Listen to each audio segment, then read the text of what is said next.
sometimes life calls us to do just total change. And so if we can be brave enough, if we feel it, if we're guided to it or sense it's coming, just to really walk bravely and strongly and wisely into whatever change or transformation is and say, yep, I'm changing. I'm going to be a new Addison or a new whatever. It, from what I see, makes you stronger, adds a lot more beautiful dimension to a person, you know. You can say, I did this, I did this, I did this, I did this. People knew me like this, and this. So by the time you get to the end of this beautiful life journey, you can say, wow, look at all the things that I did. Look at all the versions of me that I was, good, bad, and ugly. I love it all. So you got to accentuate the positive. Wow, I feel good. A little bit of feel good goes a long way.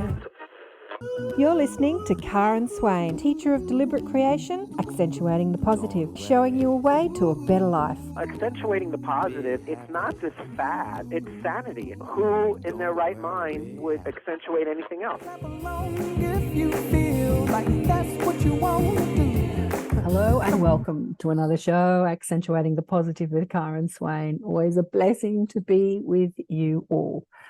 Well, we're going to fly with the archangels today with the gorgeous Addison Ames. Welcome, Addison, to the show. KAren, thank you. I appreciate it. Thanks for having me on. Another American that's having trouble with my name. It's hilarious. I love it. I thought you preferred KAren. You like KAren? KAren, Karin. Thank you. That's okay.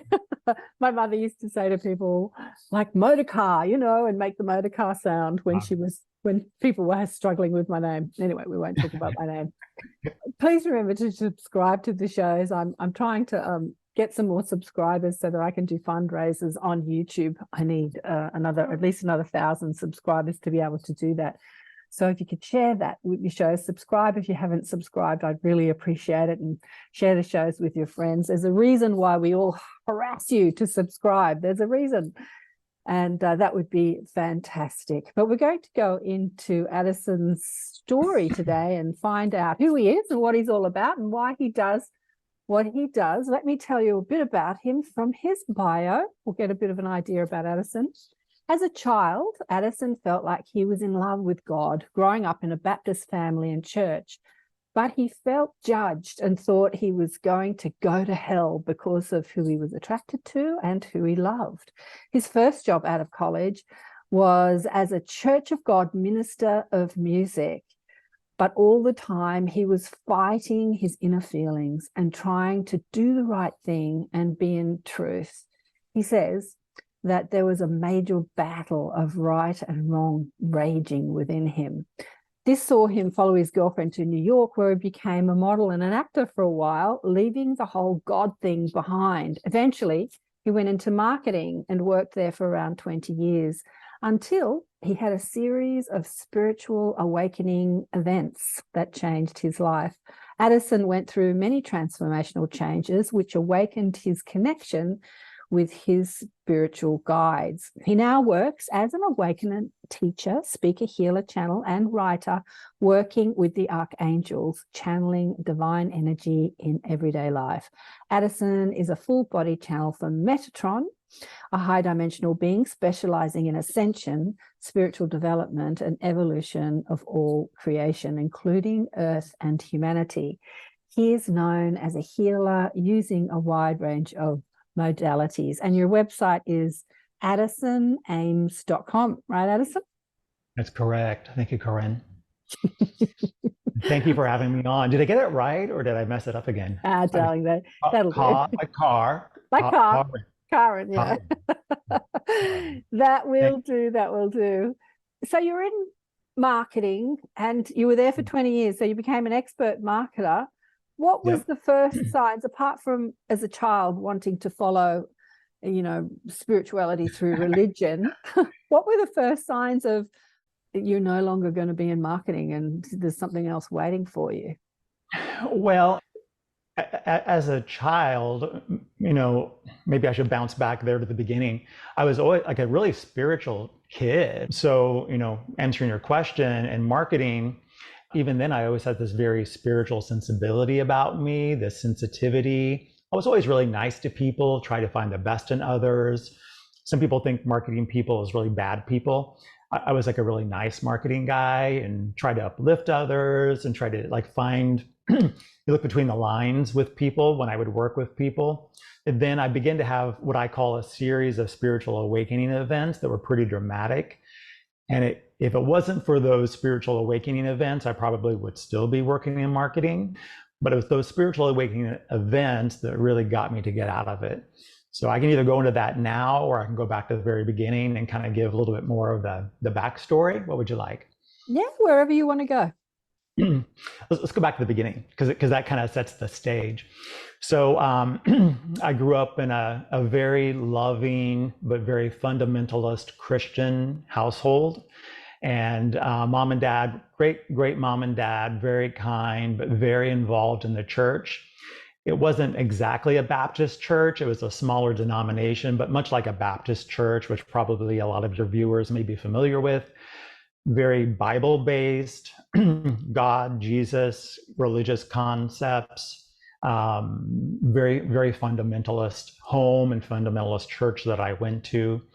But I was just a really sensitive kid who loved it. I loved religion. I loved the Bible. I loved Bible stories. I loved church. And my family was very involved with the church. My mom taught. My dad was a deacon. So I was always there, and really loved it. Loved God, loved the Bible. I really learned a lot of the Bible, memorized a lot of the Bible. That was a key part of the teaching there. Learned about the angels, learned about all the Bible stories, and really loved it, got into it. And then very early on, probably around 5 or 6, I really identified kind of parts of my sexuality that I liked guys, I liked boys, even, 5 or 6 year old. I really knew girls are fine, but I really like guys. But I heard teaching about homosexuality come from the pastor and from the church, and it didn't quite hit me. It took me a little while to go, oh, I think they're talking about me. But at some point in time, probably around about 7 or 8, it kind of hit home. Hey, they're talking about me. And, the teaching basically was, it's bad, it's horrible, you're going to hell, God doesn't love you, nobody loves you, we don't love you, your mom and dad don't love you. And meanwhile, I'm a kid, very loving. I mean, when it comes to love, that's one of my core attributes. I'm very loving with myself, very loving and kind with others. I see myself as gentle with others. I really care. And so I'm a sensitive little loving kid, and then I'm being told I'm horrible, I'm going to hell, and no one loves me. And so some of you and your audience may know this idea of going to the altar to have people pray for you at a church. And every Sunday at church, there was an altar call. And so for a long time, I would go every Sunday to the altar at church, in my heart and mind, asking God to take away the gay from me, take away these feelings, which I didn't even know was gay at that point in time, so that I would be loved and wouldn't go to hell. And my parents kept asking me, well, why are you going? What's wrong? Do you want to talk about why you're going to the altar? And I wouldn't tell them, because I didn't want them to know. So, and everybody in the church was like, why is this kid going down there all the time? But I wouldn't tell anybody because, I didn't want backlash. Meanwhile, I'm talking to God and trying to understand spirituality, Bible teaching, and justify it all. So at a level, it was all very confusing and really difficult. And, probably very depressing for that little kid to be able to try to understand it all. But I kept moving through it and getting older and older and still having those feelings. So probably after about 4 or 5 years of asking God to take it away from me, I basically said, well, God, I guess you're not taking it away from me. I just have it. But so then I tried to suppress it and try to date girls and say I'm not that, and lie to myself and lie to others. So then I went through a lying phase about that, where I denied it. And if people would ever say anything to me a little bit about liking girls, I would be like, yes, yes, yes. And, try to hang out with girls and like girls. You know how it is when you're kids. And really suppress that part of me. So, my early year of spirituality, it was really important to me and a real key part of my life, but it was also really confusing and left me lying. And, truth has always been a real part of me too. Like, I never like to lie. I always like to be honest and truthful and say, really what I'm feeling. Like, I'd always wear my emotions on my sleeve, and I still do many times. But I couldn't be in truth. I couldn't tell my truth. So it was a little, it was like a difficult childhood in that way. Loving family, but they didn't understand me. They didn't understand what I was going through. I couldn't talk about it. And so I had to hide and keep secrets. So I'll stop there if you have any questions. I don't want to bulldoze through too much of it, but. Yeah, we'll keep going. I'm thinking, like, how did you reconcile those feelings with, because I guess that as a child, like many people, the only spirituality that we come up against is through a church, which has all these rules and regulations of do and don't do. And so you didn't, you just like left it and went to New York, right? Well, so let's say I'm around 12, I begin to say, I don't know if God's taking this away from me. So I stopped asking so often, but every once in a while I would ask, like, God, I think this is bad. Can I do something different? Help, help, help. But I really never got any resolution on it. So basically what I did was start lying to myself about it and lie to others about it and suppress it. And so it kind of went that way through like middle school. And I was going to a Christian middle school at that point in time. And there was a guy that I was really attracted to. And again, I tried to suppress it and not show it. And at one point in time, I finally did say something and it didn't go well. And so that guy reported it to the school administration. Again, this is a Christian fundamentalist school, a Baptist church school at that point in time. And so the administration called my parents in, called me in, and basically had an inquisition and outed me in front of my parents and kicked me out of school. And so I got kicked out of school for, saying I was attracted to another guy there, and he kind of persecuted me.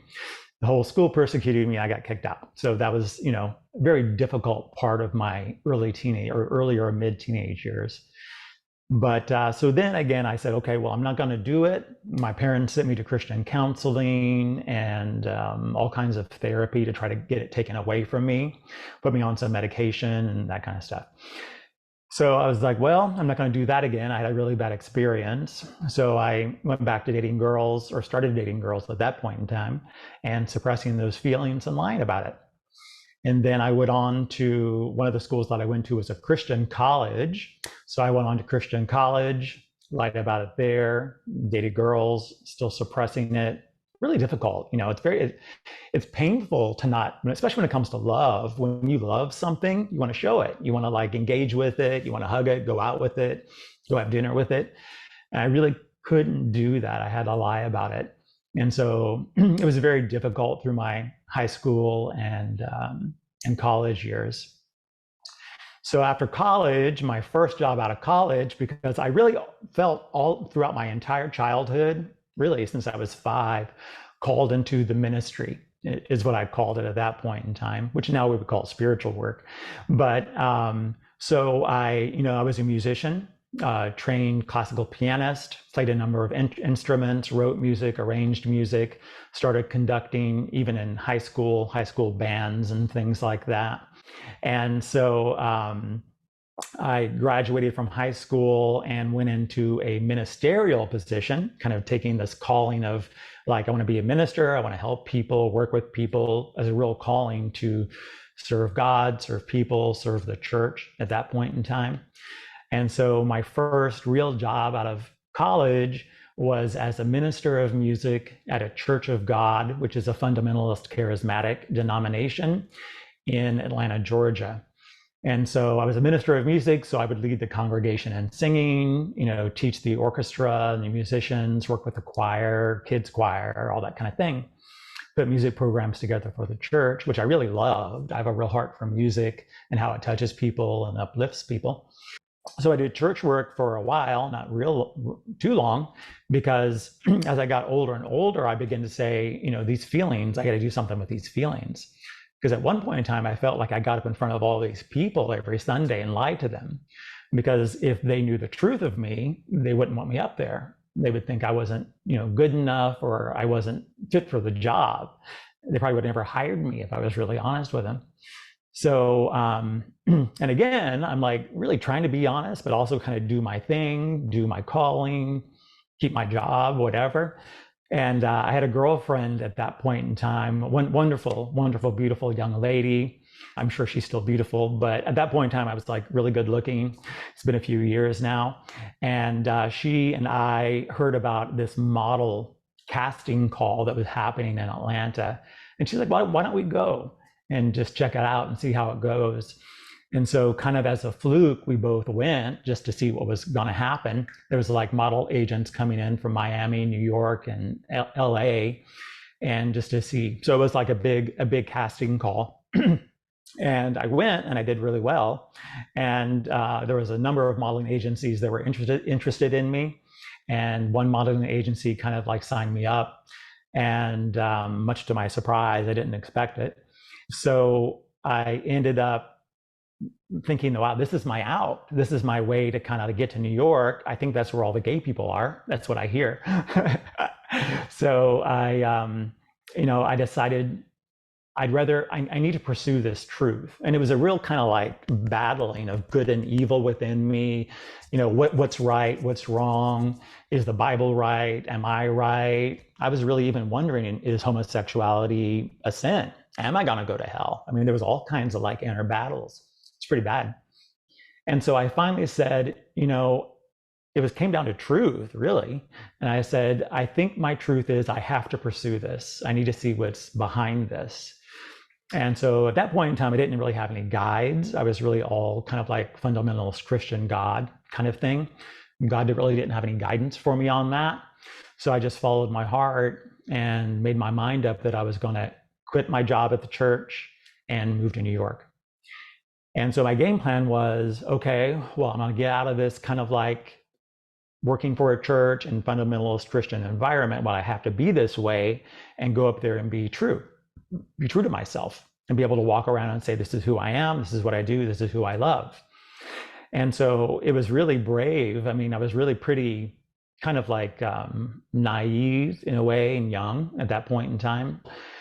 And so I quit my church job and moved to New York City and started doing modeling and did some acting, industrial videos and things like that, and working in the media.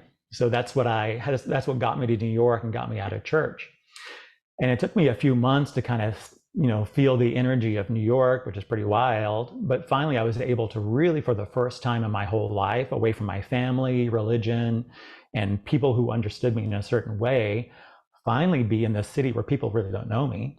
I'm doing some cool stuff. I'm meeting some cool people, but I can really be true to myself and say who I am. And so for me, it was one of the most beautiful, powerful experiences. I can remember walking down the streets of New York and going, "Oh my God, I'm not lying. I'm me. I can be real." And I get emotional talking about it because it was like the hard casing of what I had to be, fitting into a mold from friends and family and religion. Finally, it was gone. So I worked in that industry for a while, and I'd also studied marketing communications and some of those kinds of things in school. And just through kind of networking and meeting people, being in New York City, I met marketing people and ended up taking a marketing job, and then left working in the media and started doing marketing, public relations, advertising, that kind of thing. And then worked in marketing for a number of years in New York, on the West Coast, and some different places. And what I call it is really like learning how the human works. I was a nice guy working in marketing and really cared about connecting with people. So, you and I talked earlier about this, the psychology of it is what I really loved, understanding kind of like how the human works, which is core to the way I work now. And then I began to have a series of really kind of scary spiritual awakening events that were like modules that I went through. That was really kind of like, again, this idea of good and evil fighting, if you want to think of it that way. I had these beings and these beings. So I began to really be able to hear, feel, and see things. You know, like people talk about their psychic senses opening up. That really began to happen for me in very deep and fast ways and really scary ways. I had these, I don't know what they were. I mean, I kind of know what they were, but I would call them dark beings who were very abusive, horrible, and just hateful kind of beings that would come into my life and talk to me and beat me up emotionally. They even would move things in my house. I could, see physical objects moving. It was almost like a movie. It was very, very frightening for me. And this would start happening at night for periods of 4 or 5 days. These bad beings would come in and start persecuting me. And they would keep coming in over and over again. I would be like, I don't know what's going on here. I would hear like knocking, like physical things, along with kind of telepathic and other kind of clairvoyant inputs. And it really scared the goodness out of me. And so this happened for a little while, and finally I said, you know what, I need to get help from the good guys. I know there's good guys out there. So, I had some training with the archangels before, so I called in the 4 primary archangels, Michael, Gabriel, Uriel, and Raphael. And it took me a few minutes to kind of get them, but they finally came in and helped kind of clean up the mess. And, there was a lot of stuff that happened in all of this. It almost would be like a movie of the week kind of thing. Very, very frightening. I was crying. I bought all the sage you could possibly imagine and saging my house. And I got all the crystals and selenite you could possibly imagine. I had selenite everywhere. I had crystals all over me.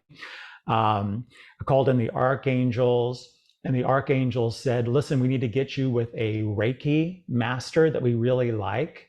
And so they led me to meet a Reiki master who I ended up working with for a long time. And so between the archangels, my guides came in as well. I'm working with this Reiki master, learning Reiki and kind of like getting a lot of the old energies out of me. And throughout this time, I'm like talking all the time. I'm like listening to them, talking, learning, they're teaching me. It was a mix of very scary and very wise love and enlightening. And after a while, these dark beings began to go away and leave me alone, but it took a while. It was probably about a year or so of ongoing battles between good and bad, where really scary, poop your pants kind of scary stuff was happening to me, and I was experiencing, and really mean stuff happening to me. Meanwhile, light beings are coming in to help me to get free from it and move forward from it. And, through all that, I finally got to a place of stability where I was just working with my guides and the 4 archangels. After those guys were gone, I'm still working with a Reiki master, and she's teaching me and really helping me to get energetically and spiritually clean. My guides and angels are working with me to help me really to know myself and understand what I need to do. And they began to guide me really, really strictly and give me some very specific guidance about what to do. So they guided me to a number of other teachers that I worked with. I learned Reiki, a number of kinds of Reiki. So now I'm a Reiki Grandmaster. And I've learned, Karuna Ki Reiki, Crystal Reiki, Quantum Reiki, a number of other kinds of energy healing modalities. So I did quite a bit of study for a while, worked with some other masters. And then my guides guided me to start channeling. They connected me with Metatron. And after everything settled, I learned a lot, grew a lot, got stable. I worked with Metatron. Metatron worked with me for a while. Then we started working on channeling, which we've been doing now for a number of years.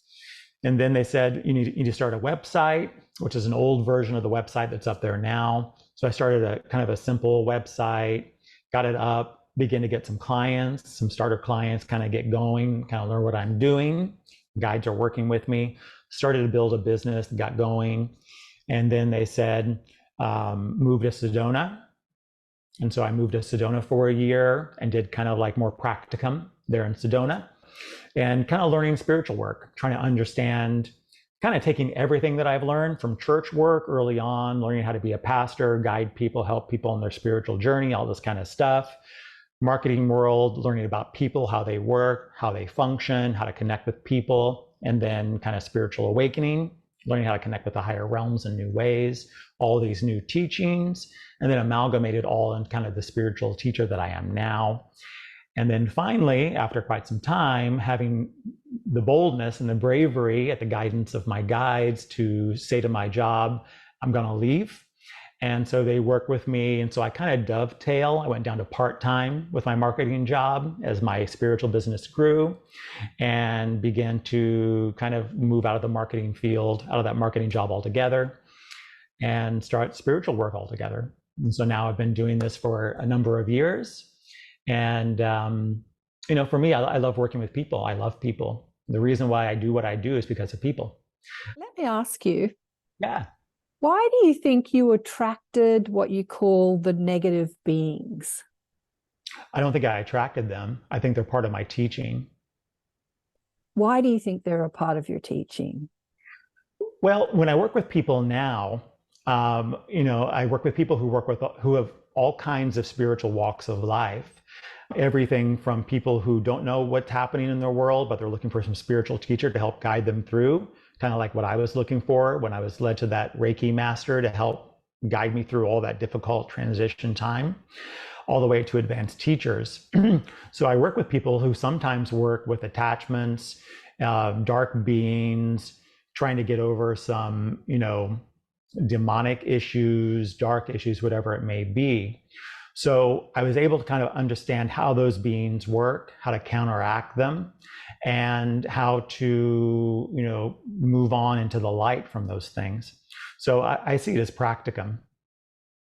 As I listen to your story, I feel like the battle you were having with the beings, be it the angel beings and what you call the dark beings, was like the battle you were having as a kid, trying to be holy and feeling like you were going to go to hell because of who you truly were. So the battle was still raging on. So it turned out like a psychological battle to like a spiritual battle.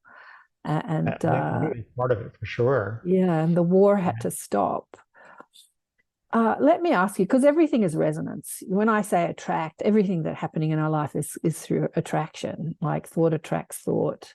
And so if we're still engaging in thoughts of guilt and not worthiness, and which I felt like listening to your story, you indulged in a lot as a kid, like trying to uphold a standard of morality that this church was asking you to be, and feeling like you couldn't uphold it because your truth was louder than their rules and regulations, their rights and their wrongs, right? Yeah, and I always felt like I had to be the best little kid in the world. Yeah. Like, I was always an advanced student. I was a kid that was bussed out of normal school into gifted programs because I was very, very highly intelligent. I always pushed myself and always had to be the smartest kid, the best behaved kid, the best performing kid. And so if I was a kid who was flawed in some way, which at that point in time, now sometimes 10-year-old kids come out and say, this is the way I feel about love.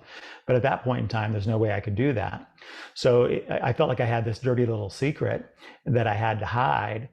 And because I had this kind of like standard that I put on myself and my family put on me of being this really evolved kid academically and even spiritually, church loved me and I was very involved with it.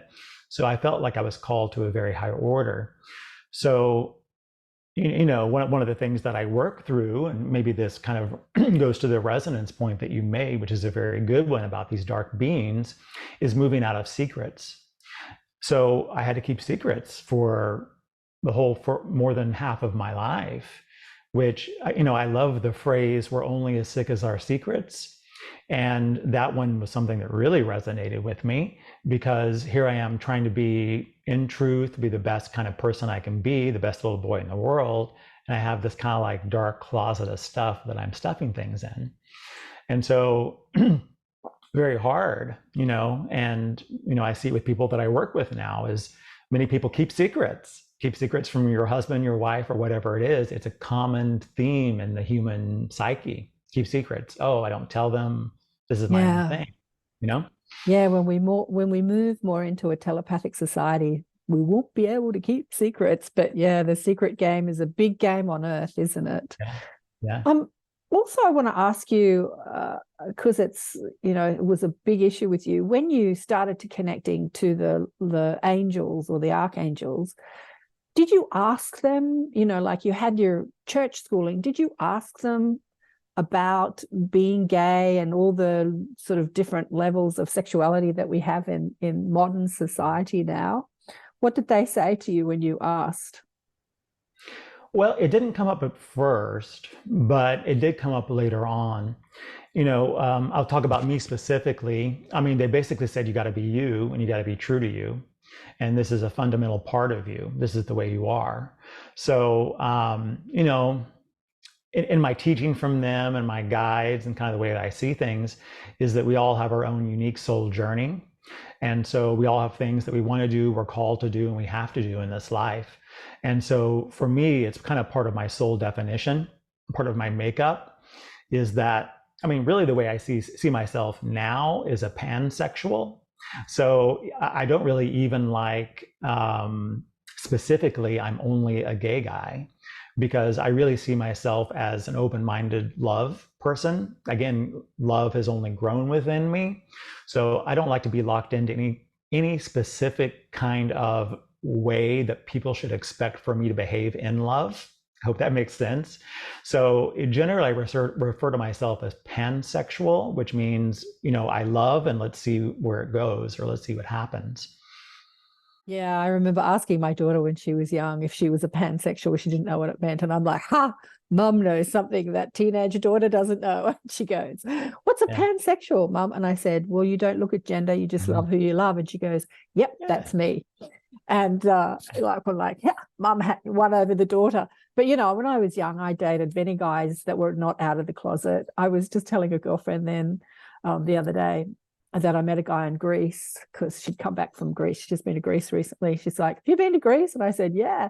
I met this crazy American guy who, he met these two Aussie girls and he goes, oh, you Aussies. He says, I can speak Aussie. And we go, oh, yeah, give it your best shot. And he goes, 17, 18, 19, which is like really slang sort of Australian. And we both cracked up. He was hilarious. We said, what's your name? And he goes, Craig. And we go, Greg? And he goes, no, Craig. And we're going, Craig. Anyway, like we couldn't understand what he was saying. And then we go, oh, Craig, because Australians say Craig. And he says, Craig. He was just hilarious. So I had this wild fling with him. And then years later, he rang me and he said, I'd like to come to Sydney for Mardi Gras because, Sydney's a huge gay community here in Sydney, like San Francisco. And I'm like, oh, yeah. He says, should I come? And I go, yeah, sure. He says, will I have a good time? And I said, well, you will if you're gay. And he goes, well, I am actually. And I'm like, oh, was that my fault? You have an affair with me and then decide that you're gay? And he laughed and he said, no. That's funny. I know. He said, no, he said, I was already gay, but you were just too irresistible. And I said, sweet talker. But, in that generation, how long are we going back? 30 odd years ago. And this is not, we were not growing up in Baptist. I had no religious background. And yet people were still scared to come out back then. I don't know what it's like now with the young generation, just because we're so scared of ridicule, I suppose. Feeling like being different. Paul Selig said to me that he came out of the gay closet, but he said it was even harder for him to come out of the spiritual closet because he was so scared of his peers, what they would say to him when he says, I'm channeling the guides. How about you coming out of the spiritual closet and you're channeling Metatron? What were your peers saying to you about that? Well, first of all, thank you for that story. I really love that story.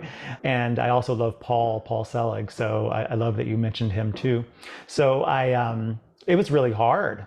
I lost a lot of friends when I kind of came out of the spiritual closet, like Paul says, because I came out of the sexual closet and I came out of the spiritual closet both, like him.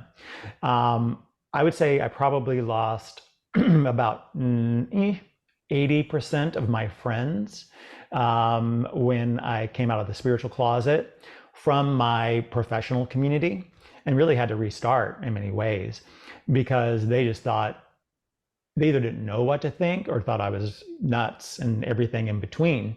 Some people were kind of curious, and some people were curious what channeling was, and then checked it out and said, like, click, no, I'm not, I'm not interested, or thought it was scary, or just thought, like, angels and healing, like, energy healing was like stupid, basically.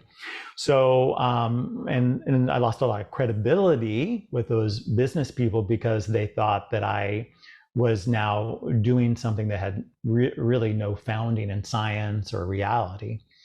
And I remember a dear friend of mine saying, all that stuff and those dimensions out there can stay there. You need to be here, working here, not really realizing that all the dimensions really work together in some way, shape, or form here. Yeah. And so there wasn't a lot of understanding.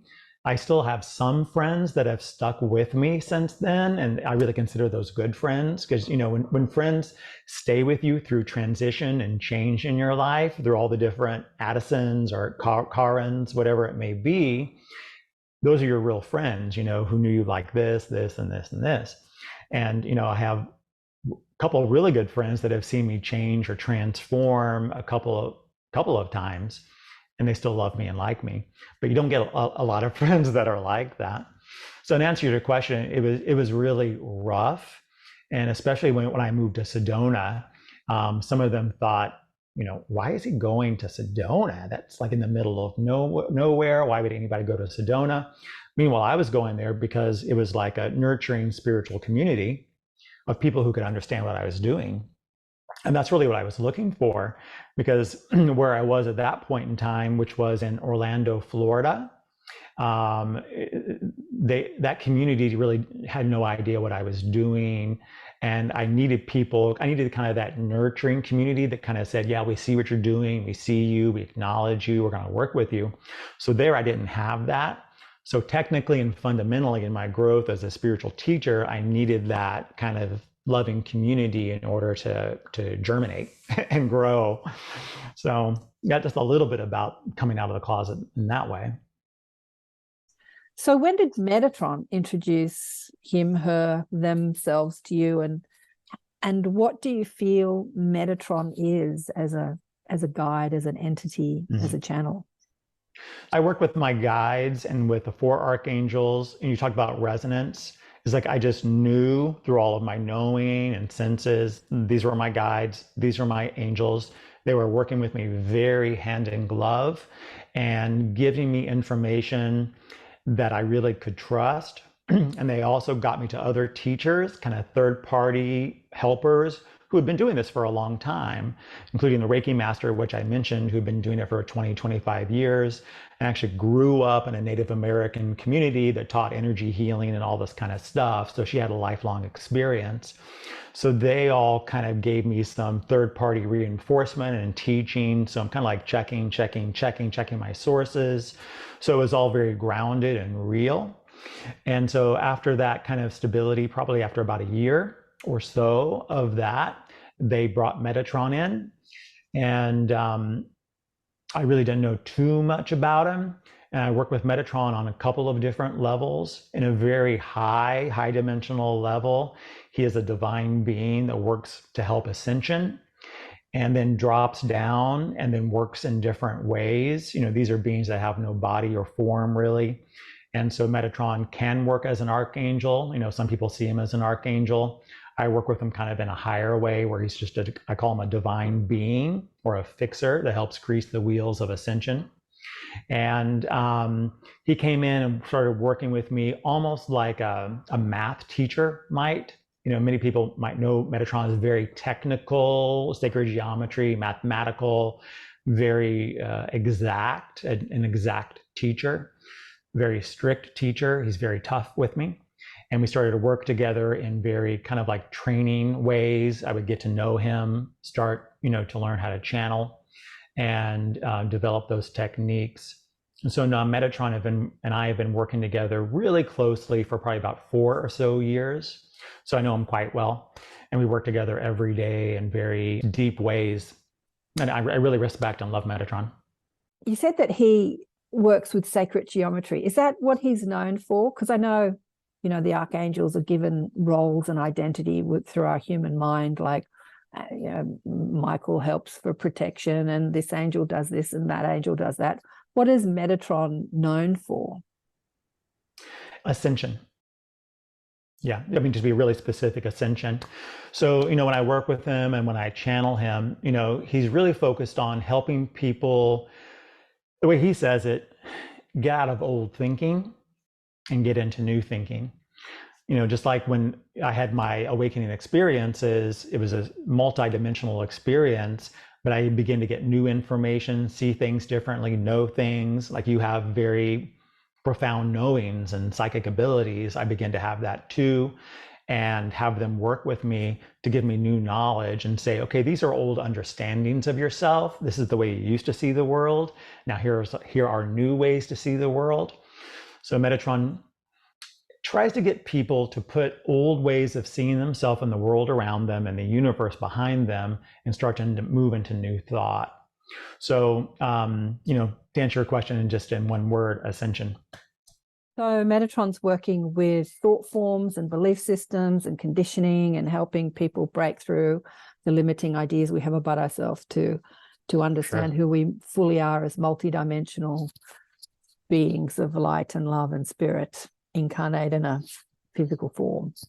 Yeah. Right? I would say it's very precise. Well said. Just trying to put it into some words.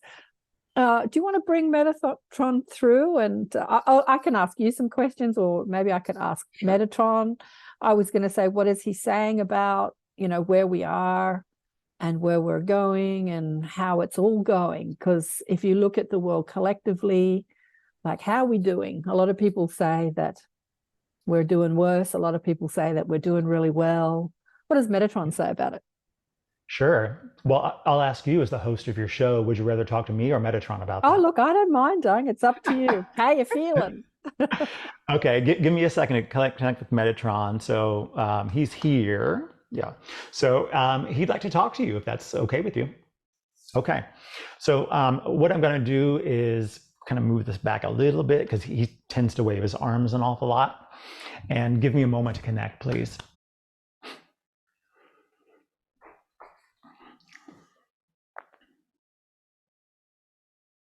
In the understanding of yourself, you are. Now, as we work with you in different dimensions. The human is not a single dimension, but many dimensions. The human, as we say, holds 1 through 12. Now, we are dimension workers. When you work with something, you know it. You have shorthand for it. The dimensions that you understand are in a way out there, but in a way in here. You are multidimensional divine beings. Now, we'll answer your question, dear KAren, because we want you to know that you are, and you are, and you are, and you are, and you are. As the human understands themselves, they are. Now, please listen to this, you and everyone watching. The human works through understanding. They are spiritual beings, they are soul beings, they are light beings, they are energetic beings, they are sound, they are frequency, they are form, they are resonance, they're all kinds of things. The human is a magnificent being. But a human that knows himself as humdrum is humdrum. A human that knows itself as divine is one that is divine. As you know yourself, you are. So what we work, Metatron, and there are many workers out there working, you work, he works, lots of people work, there's working, is everyone works in their own way. Everyone has a job to do. Our job is this, to teach new understandings. For the knowledge that you know, book or other, is that which you know. You all have curricula. You come into this world and you teach, you teach, you teach. You're all teachers and students and you work hand in that way. If the teacher only knows this, the student only knows this. They work hand in hand, and the student and the teaching work together as one, and that becomes something great. So what we do as Metatron on high, who drops down in as many things, just as you all are many things, we are not just a simple one thing, we are many things, is that we identify things in the people that we work with, and yea, even humanity and earth, things that you need to know and need to go. The idea of spiritual ascension and awakening, as this guy before you said earlier, is I leave the old behind and I go. We'll say it one more time so that all of you can know I leave the old behind and I go. Listen, spiritual awakening is many different things for many different people. It can be good, bad, ugly, magnificent, this, that, and the other. The dark night of the soul exists for many. You have loss, you have gain. Earth is a difficult place. So again, a more precise and exactitude answer to your question, dear one, is this: Earth is okay. It is a place and space that has forgotten itself. And that's the key thing for you all to remember. If you knew you all of you, were divine beings and you were multidimensional, dimensions 1 through 12, and many, many, many things, all the things that your soul has experienced here and there and in between, if all of you on earth knew exactly who you were in your magnificence, you wouldn't be where you are. Because you are limited in the forgetfulness of who you think you are. Mass people, the masses, the many people on earth, don't know who they are. They've forgotten. I'm a banker, I'm a lawyer, that's it. I have a wife, a kids, a car. That's it. And as you know yourself, you are. So if that's the way that person knows themselves and their knowing is wrapped in that, then that's what they are. And they go on like that. And they die missing the opportunity in this life that the soul presents itself to, in this body, this beautiful body that you all have, to be something more than what you think you are. And this is a beauty indeed of what it is to be a human. To be more than what you are. It is the overcoming. Now listen to this, all of you, please. Life is not I get. The beauty of life is I overcome, I transition, I transform. A spiritual awakening, would you like to hear the story? You wanted to hear his story, which is a nice one. There are others out there that are much greater, but his is a nice one. He's an okay guy. We talk to him, much like the guides talk to Paul. We know them, we love them, we like them. We like him, he's okay. We like you, you're great. When people have a way to be, that's all they can be. But when people understand themselves in different ways, like through spiritual awakenings, boom, something happened, my life changed. Do you get this? What the earth needs now certainly is love, as the song says, and many other things, but an awakening, which really is, wow, I know things differently now. Ascension, which you all talked about before, which is one of our jobs here on Earth, is to help the Earth ascend. Where the Earth is headed really is 5, 9, 12, and 13. Those are dimensions, by the way. And as Earth bounces around, what it does is become something profound.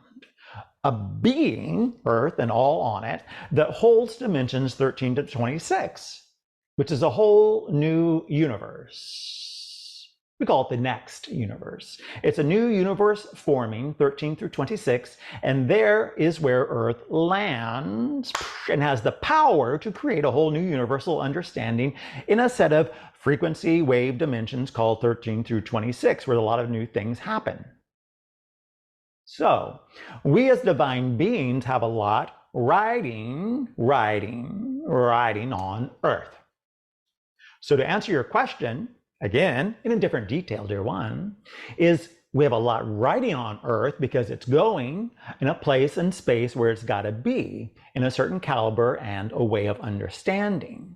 So much so that it pens, it's a very important place to be, a whole new range of dimensions, 13 through 26. Now, if Earth, let's say it misses the mark. Let's say Earth doesn't do what it's supposed to do and humanity doesn't do it either. It doesn't hit that mark. A lot of us really care about that. Divine beings and others, what we call extraterrestrials and all kinds of beings and things like that. So there are many different parties who are involved with Earth right now, as you may know, who are helping it to understand itself and ascend. So we hope this answers your question. Do you have other questions for us? No, I think that does it. Thank you so much. Yes. We appreciate you. We will let you go and talk to him. Thank you.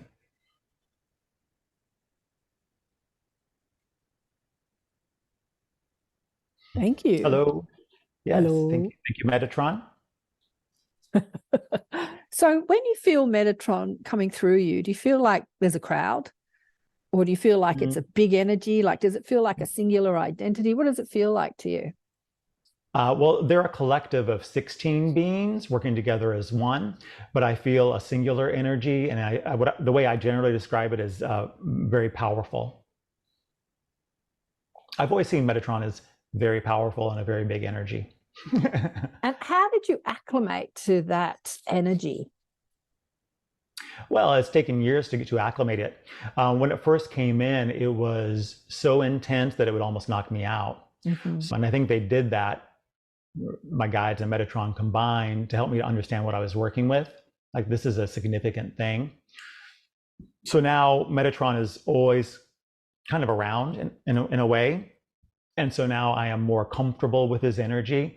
But still, like when I come back, even now, I'm a little bit kind of like this, because I have to adjust from that big energy kind of more to a more equilibrium of my own energy. But I like it. I like Metatron's energy a lot. I remember when I first started channeling, I had a headache for 3 days. And I just needed to acclimate to that energy because, as you bring through higher guidance, it has to resonate with the frequency. It has to be more similar to the frequency you're carrying. So if you're carrying a lot of unworthiness stuff, which I was as a young girl, it can give you a headache for 3 days. So you have to really do the work. You have to really walk the talk in order to carry the energy. Well, he asked if I had, or he, they. I'd like to say they rather than he. Give it a name as a male, but if I had any other questions, I think they were answering the questions that I had. Really, the questions was, how's humanity doing and where are we going? I think that was answered. What's been the major teaching that has changed your life that you've brought through Metatron? I think you are many things. He says that to me a lot. Or you are and you are. And he'll say you are and you are and you are and you are and you are and you are and you are and you are, just to remind me that, especially if I get kind of down or frustrated or why did this thing happen, there's like a lot of things going on. I am many things. There's many aspects to me. There's many aspects to other people. Generally, there's not a singular answer for anything, but there's a multitudinous answer for something. So it's, he almost, in sometimes very tough ways, says, don't think of anything as one, but it's always many things. And to me, that's been a really impactful teaching for me in the way that I see myself and understand others. So people may say, yes or no or this or that, but there's a lot of other things at play behind it. There's never really any just simple one answer. Yeah. When we're upset about something, like a psychologist or a healer might say, it's coming from this point in your childhood. Like you decided this and now this is upsetting you, but it could be coming from a multiple facets of past and present and future lives and decisions made in other dimensions. And it could be coming from many different places.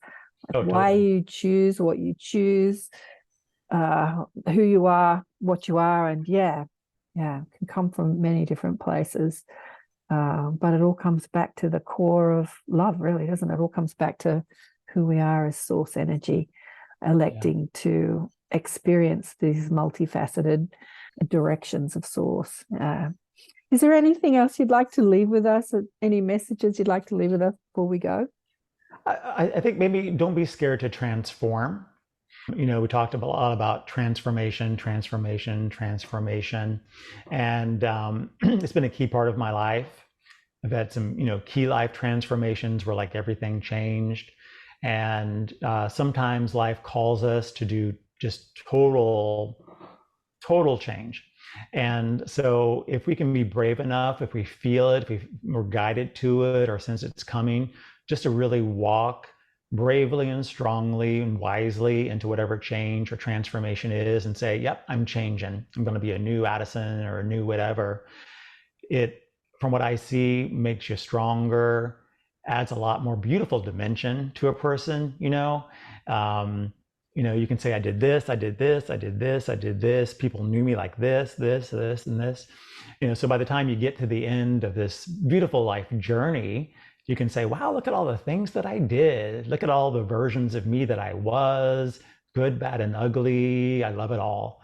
So to me, be a transformation specialist. And I say this for myself. I consider myself a transformation specialist. I've gained a lot, lost a lot, gone through a lot. So, don't be scared to become a transformation specialist. What a beautiful message to leave everyone with. That's wonderful. Yeah, don't be scared of change. Don't be scared to transform. That's just perfect and beautiful.